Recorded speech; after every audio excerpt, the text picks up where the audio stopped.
नमस्कार, capital TV Bihar देख रहे हैं आप और आपके साथ मैं हूं दिव्या। देखिए, बिहार विधानसभा चुनाव 2025 की तारीख भले ही दूर हो, लेकिन राजनीतिक हलचलें और दावेदारियों का दौर अब तेज हो चुका है। पार्टी के भीतर ही सीटों को लेकर प्रतिस्पर्धा छिड़ी हुई है और ये संकेत दे रही है कि चुनाव की घड़ी अब नजदीक है।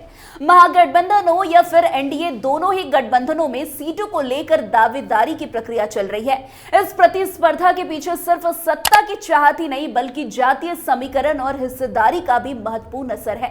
जातीय नेता अपनी अपनी हिस्सेदारी की मांग कर रहे हैं, जो आने वाले चुनाव के परिणामों में महत्वपूर्ण भूमिका निभा सकती है। इस खबर में हम बिहार की राजनीतिक परिस्थितियों और नेताओं की दावेदारी पर चर्चा करेंगे। दरअसल बिहार में आगामी विधानसभा चुनाव में सीटों के बंटवारे को लेकर महागठबंधन और एनडीए दोनों के अंदर हलचल तेज हो गई है।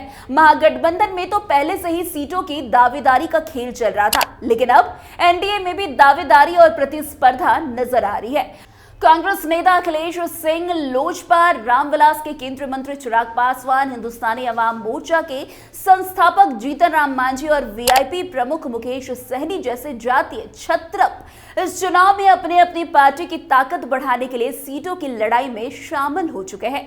आपको बता दें, मुकेश सहनी जो कि वीआईपी के प्रमुख हैं और हाल ही में सिवान में एक जनसभा में उन्होंने दावा किया है कि उनकी पार्टी आने वाले चुनाव में कम से कम 40 सीटों पर चुनाव लड़ेगी।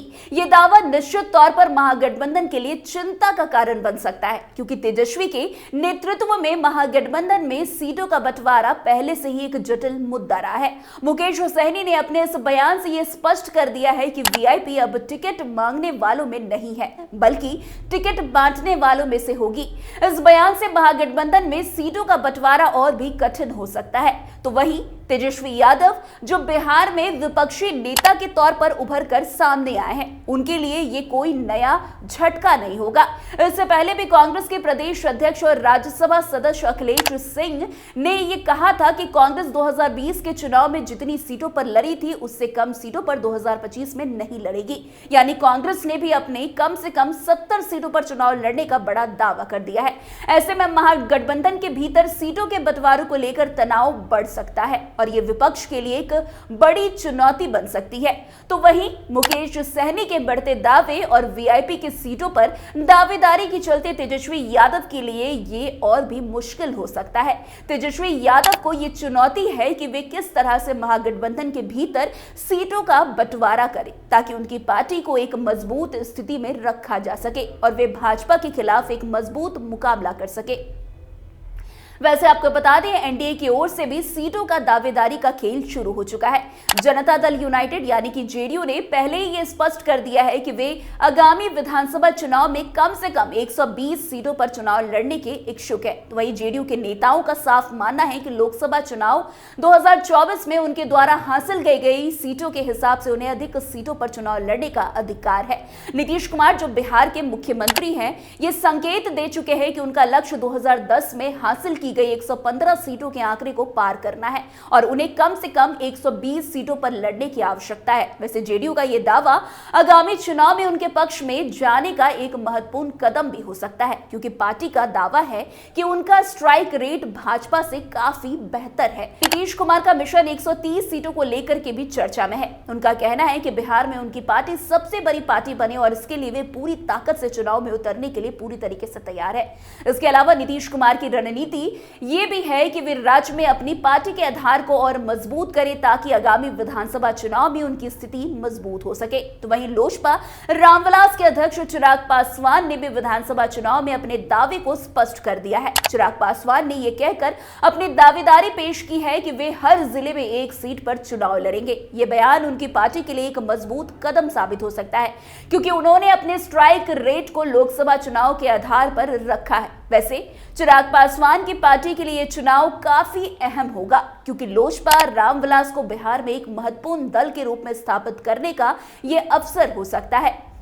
वैसे आपको बता दें, राष्ट्रीय लोक मोर्चा के राष्ट्रीय अध्यक्ष उपेंद्र कुशवाहा ने भी अपनी दावेदारी पेश की है। उनका कहना है कि विधानसभा चुनाव में लोकसभा के गणित का कोई काम नहीं चलेगा। उनके साथ ही जीतन राम मांझी, जो कि हिंदुस्तानी अवाम मोर्चा के संस्थापक हैं, उन्होंने भी अपनी पार्टी के लिए कम से कम 40 सीटों पर चुनाव लड़ने की बात कह के हंगामा मचा दिया है। इन दावेदारियों के बीच ये सवाल उठने लगा है कि बिहार में आगामी चुनाव में किस पार्टी का जनाधार मजबूत होगा और किसके पास सीटों का बंटवारा ठीक रहेगा। वैसे जातीय समीकरण, पार्टी के नेतृत्व और स्थानीय मुद्दे चुनाव में महत्वपूर्ण भूमिका निभाएंगे।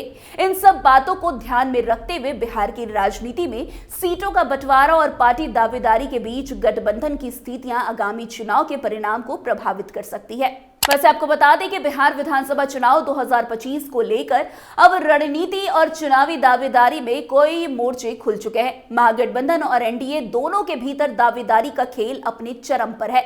नेताओं की जातीय पहचान और उनके समर्थन आधार के साथ साथ पार्टी के राष्ट्रीय और स्थानीय स्तर पर किए गए दावों ने स्थिति को और भी जटिल बना दिया है। चुनावी रणनीति, सीटों का बंटवारा और गठबंधनों के समीकरणों पर निर्भर करेगा कि कौन सी पार्टी इस चुनाव में जीत हासिल करती है। वैसे 2025 का विधानसभा चुनाव बिहार की राजनीतिक दिशा को तय करेगा। अब ये देखना दिलचस्प होगा कि कौन से नेता अपनी पार्टी के लिए सबसे ज्यादा सीटें हासिल कर पाते हैं। तो फिलहाल आज की इस खबर में बस इतना ही। अन्य खबरों में हमारे साथ ऐसे आगे बने रहें और देखते रहे। तब तक के लिए कैपिटल टीवी बिहार। धन्यवाद।